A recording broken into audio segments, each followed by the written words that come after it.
வணக்கம். அரசு அனுமதித்துள்ள நேரத்தை தாண்டி சாராயம் விற்பனை செய்வது மற்றும் அடையாளம் தெரியாத நபருக்கு சாராயம் மொத்தமாக விற்பனை செய்தால் குண்டர் தடுப்பு சட்டத்தின் கீழ் நடவடிக்கை எடுக்கப்படும் என காவல்துறை எச்சரிக்கை விடுத்துள்ளது. புதுச்சேரி மேற்கு பகுதிகளான வில்லியனூர், மங்கலம், திருபுவனை, காட்டேரிக்குப்பம், நெட்டப்பாக்கம், மடுக்கரை ஆகிய பகுதிகளில் உள்ள சாராய கடை உரிமையாளர்கள் மற்றும் ஊழியர்களுடன் கலந்துரையாடல் கூட்டம் வில்லியனூர் காவல் நிலையத்தில் நடைபெற்றது. கூட்டத்திற்கு பின் செய்தியாளர்களை சந்தித்த மேற்கு பிரிவு எஸ்பி வம்சிதர் ரெட்டி, புதுச்சேரியில் உள்ள சாராய கடைகள் மூலம் விதிமுறைகளை மீறி சாராயத்தை வெளியில் அனுப்புவது, குறிப்பிடப்பட்ட நேரங்களை தாண்டி சாராயம் விற்பனை செய்வது மற்றும் அடையாளம் தெரியாத நபர்களுக்கு அதிக அளவில் சாராயம் விற்பது போன்ற நடவடிக்கைகளில் ஈடுபட்டால் அவர்கள் மீது குண்டர் சட்டத்தின் கீழ் நடவடிக்கை எடுக்கப்படும் என்று எச்சரித்தார். அரசு விதிமுறைகளை மீறி தொடர்ந்து இதுபோன்ற குற்ற செயல்களில் ஈடுபட்டால் சம்பந்தப்பட்டவர்களின் சாராய கடை உரிமத்தை ரத்து செய்ய மாவட்ட ஆட்சியருக்கு பரிந்துரை செய்யப்படும். சாராயத்தின் மூலம் இறப்பு ஏற்பட்டால் சாராய கடை உரிமையாளர்களின் குடும்பமே அதற்கு பொறுப்பேற்க வேண்டும் என்றார். அரசு அனுமதித்துள்ள அளவை மீறி சாராயம் விற்பனை செய்தாலோ அல்லது போதை அதிகமாக இருந்தாலோ கடுமையான நடவடிக்கை எடுக்கப்படும் என்றும், காலை 6 மணிக்கு திறக்கப்படும் சாராய கடைகள் இரவு 10 மணிக்குள் அனைத்து கடைகளும் மூடப்பட வேண்டும். சாராய கடை உரிமையாளர்களை தொடர்ந்து போலீசார் கண்காணித்து அவர் குடும்பத்தை சார்ந்தவர்கள் யாருமே லைசன்ஸ் எடுக்க முடியாத அளவிற்கு கடுமையான நடவடிக்கையும் எடுக்கப்படும் என்றும் எச்சரித்தார். தமிழக வெற்றி கழக பொதுச் செயலாளர் புஸ்ஸி ஆனந்த் பிறந்த நாளுக்கு பேனர் வைத்த நிர்வாகிகள் மற்றும் ரசிகர்கள் மீது போலீசார் வழக்கு பதிவு செய்துள்ளனர். தமிழ் திரையுலகின் முன்னணி நடிகர் விஜய், இவர் கடந்த சில மாதங்களுக்கு முன்பு தமிழக வெற்றி கழகம் எனும் கட்சியை துவக்கினார். இக்கட்சிக்கு பொது செயலாளராக புஸ்ஸி ஆனந்த் நியமிக்கப்பட்டார். புஸ்ஸி ஆனந்தின் பிறந்தநாள் விழா நேற்று கொண்டாடப்பட்ட நிலையில் இவருக்கு வாழ்த்து கூறி தமிழகம் முழுவதும் உள்ள தமிழக வெற்றி கழக நிர்வாகிகள் பேனர்கள் வைத்தனர். இதேபோல புதுச்சேரியில் புஸ்ஸி ஆனந்த் வீட்டின் அருகாமையில் உள்ள காந்தி வீதி மற்றும் புஸ்ஸி வீதி உட்பட நகரின் முக்கிய பகுதிகள் முழுவதிலும் தமிழக வெற்றி கழகத்தினர் பேனர் மற்றும் கட் அவுட் வைத்திருந்தனர். இந்நிலையில் புதுச்சேரியில் பேனர் கட் அவுட் வைப்பதற்கு தடை சட்டம் அமலில் உள்ளது. அதனை அரசு தற்பொழுது தீவிரமாக நடைமுறைப்படுத்தி வரும் சூழலில் நேற்றைய தினம் புஸ்ஸி பகுதியில் பேனர்கள் மற்றும் கட் அவுட் வைத்தவர்கள் மீது நடவடிக்கை எடுக்க வலியுறுத்தி துணை மாவட்ட ஆட்சியர் புகார் அளித்தார். இதன் பேரில் உதயஞ்சாலை காவல் நிலையத்தில் தற்பொழுது பேனர் வைத்த தமிழக வெற்றி கழக நிர்வாகிகள் மீது வழக்கு பதிவு செய்யப்பட்டுள்ளது. புதுச்சேரியில் திடீரென சூறாவளி காற்றுடன் மழை பெய்ததால் பல்வேறு இடங்களில் மரங்கள், விளம்பர பதாகைகள் முறிந்து விழுந்து போக்குவரத்து பாதிக்கப்பட்டது. புதுச்சேரி மற்றும் காரைக்காலில் இடி மற்றும் மின்னலுடன் கூடிய லேசானது முதல் மிதமான மழை பெய்யக்கூடும் என வானிலை ஆய்வு மையம் தெரிவித்திருந்தது. இந்த நிலையில் புதுச்சேரியில் கடந்த 2 நாட்களாக அவ்வப்போது லேசான மழை பெய்து வந்த நிலையில் நேற்று மாலை திடீரென வானம் இருண்டு பலத்த காற்று வீசியது. இதனால் அனைத்து பகுதிகளிலும் சாலைகளில் மணல் காற்று வீசியது. இதனால் வாகன ஓட்டிகள் கடும் சிரமத்திற்கு உள்ளானார்கள். மேலும் முக்கிய சாலைகளில் உள்ள மரங்கள் மற்றும் விளம்பர பதாகைகள் காற்றின் வேகத்தை தாங்க முடியாமல் முறிந்து விழுந்ததால் போக்குவரத்து பாதிக்கப்பட்டது. இதன் காரணமாக பல்வேறு இடங்களில் மின்தடை ஏற்பட்டது. மழை நின்றவுடன் பொதுப்பணித்துறை, உள்ளாட்சித்துறை, மின்துறை ஊழியர்கள் சாலையில் விழுந்த மரங்களை அப்புறப்படுத்தினர். ஸ்மார்ட் சிட்டி திட்டத்தின் கீழ் புதிய பேருந்து நிலையத்தில் நடைபெறும் கட்டுமான பணிகளை தொகுதி எம்எல்ஏ நேரு அதிகாரிகளுடன் நேரில் சென்று ஆய்வு செய்தார். உருளையன்பேட்டை தொகுதிக்குட்பட்ட புதிய பேருந்து நிலையத்தில் புதிய கட்டுமான பணிகள் ஸ்மார்ட் சிட்டி திட்ட நிதி உதவியுடன் நடைபெற்று வருகிறது. இப்பணிகளை தொகுதி சட்டமன்ற உறுப்பினர் நேரு அதிகாரிகளுடன் நேரில் சென்று இன்று ஆய்வு மேற்கொண்டார்.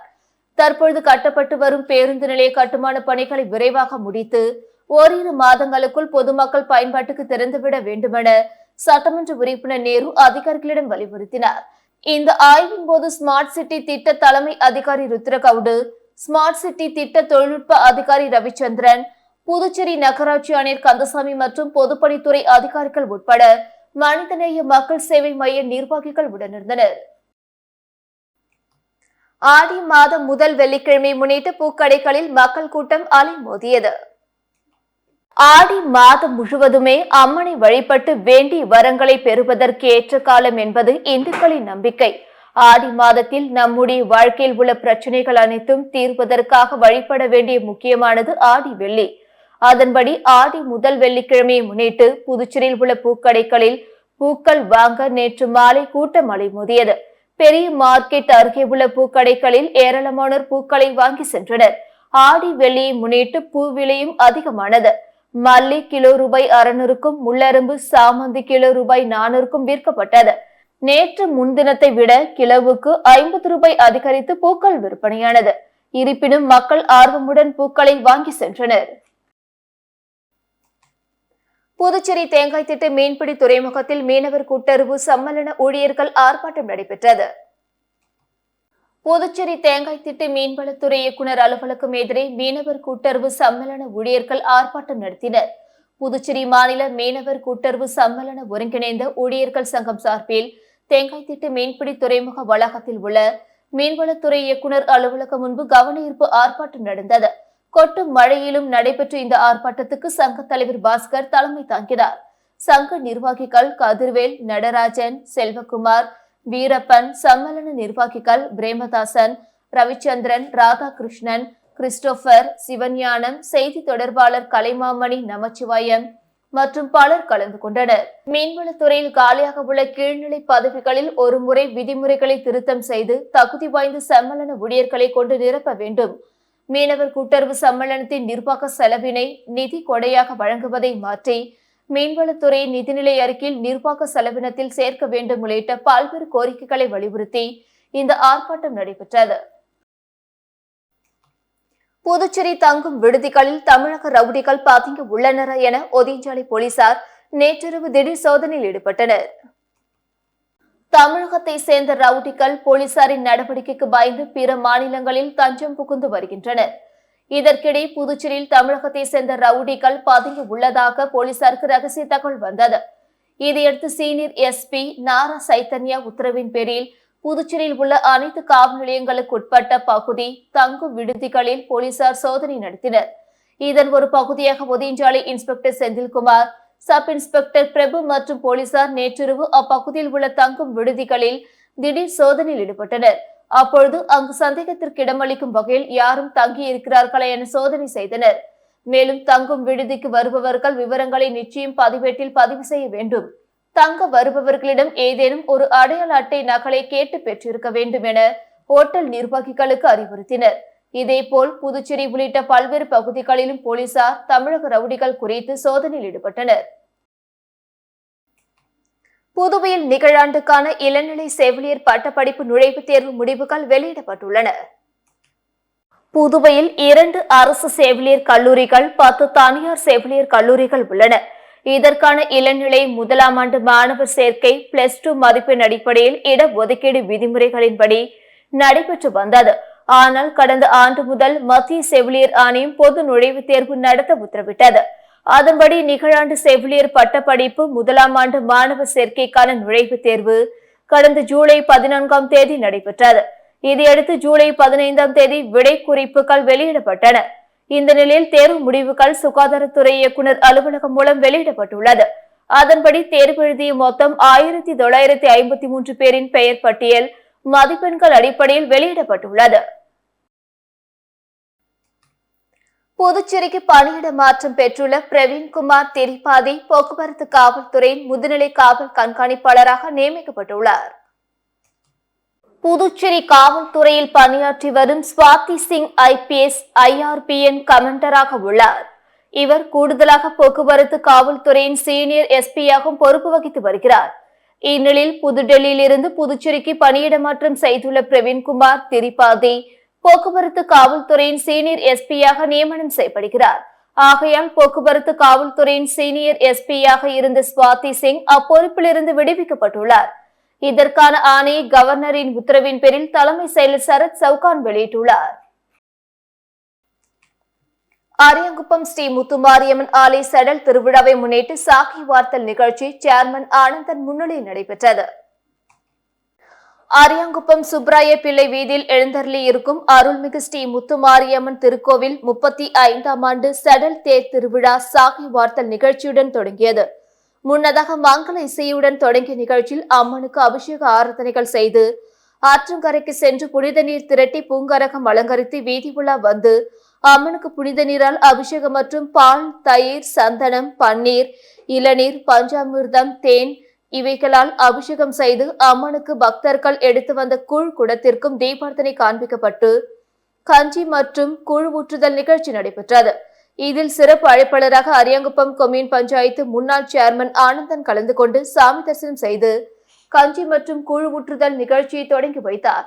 இதில் திரளான பக்தர்கள் கலந்து கொண்டு சாமி தரிசனம் செய்து அம்மனின் அருளை பெற்றனர். இதற்கான ஏற்பாடுகளை அருள்மிகு ஸ்ரீ முத்துமாரியம்மன் திருக்கோவில் விழா குழுவினர் மற்றும் அரியாங்குப்பம் கிராமவாசிகள், அர்ச்சகர் முருகன் ஆகியோர் செய்திருந்தனர். வில்லியனூர் ஆத்து வாய்க்கால் பேட்டில் ரூபாய் 16 லட்சம் செலவில் சிமெண்ட் சாலை அமைக்கும் பணியினை எதிர்க்கட்சித் தலைவர் சிவா துவக்கி வைத்தார்.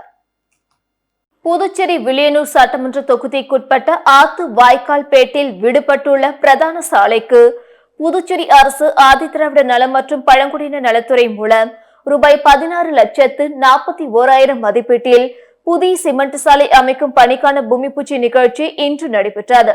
இந்நிகழ்ச்சியில் தொகுதி சட்டமன்ற உறுப்பினரும் சட்டமன்ற எதிர்க்கட்சி தலைவருமான சிவா அவர்கள் கலந்து கொண்டு சிமெண்ட் சாலை அமைக்கும் பணியினை பூஜை செய்து துவக்கி வைத்தார்.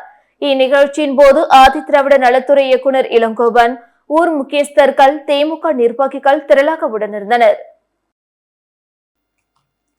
அரசூர் அருள்மிகு ஸ்ரீ முத்துமாரியம்மன் ஆலய 19ஆம் ஆண்டு பாசாகை வார்த்தல் நிகழ்ச்சியில் திரளான பக்தர்கள் கலந்து கொண்டு சுவாமி தரிசனம் செய்தனர். புதுச்சேரி அரசூர் கிராமத்தில் எழுந்தருளியிருக்கும் அருள்மிகு ஸ்ரீ முத்துமாரியம்மன் ஆலய 19ஆம் ஆண்டு பாசாகை வார்த்தல் நிகழ்ச்சி வெகு சிறப்பாக நடைபெற்றது.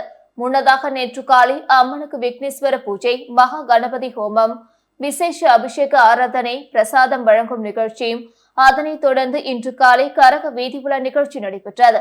தொடர்ந்து முக்கிய நிகழ்வாக அம்மனுக்கு பாசாகை வார்த்தல் நிகழ்ச்சி மதியம் நடைபெற்றது. இதில் திரளான பக்தர்கள் கலந்து கொண்டு அம்மனுக்கு பாசாகை வார்த்து தங்களது வேண்டுதலை நிறைவேற்றினர். ஏம்பலம் பகுதியில் காளான் வளர்ப்பு பயிற்சி மற்றும் செயல் விளக்க கூட்டம் நடைபெற்றது. கரிக்கலாம்பாக்கம் வேளாண் அலுவலகத்தின் சார்பாக மத்திய அரசின் ஆத்மா திட்டத்தின் மூலம் காளான் வளர்ப்பு பயிற்சி மற்றும் செயல் விளக்கம் ஏம்பலம் காசிநாதன் என்பவர் விவசாய பண்ணையில் நடைபெற்றது.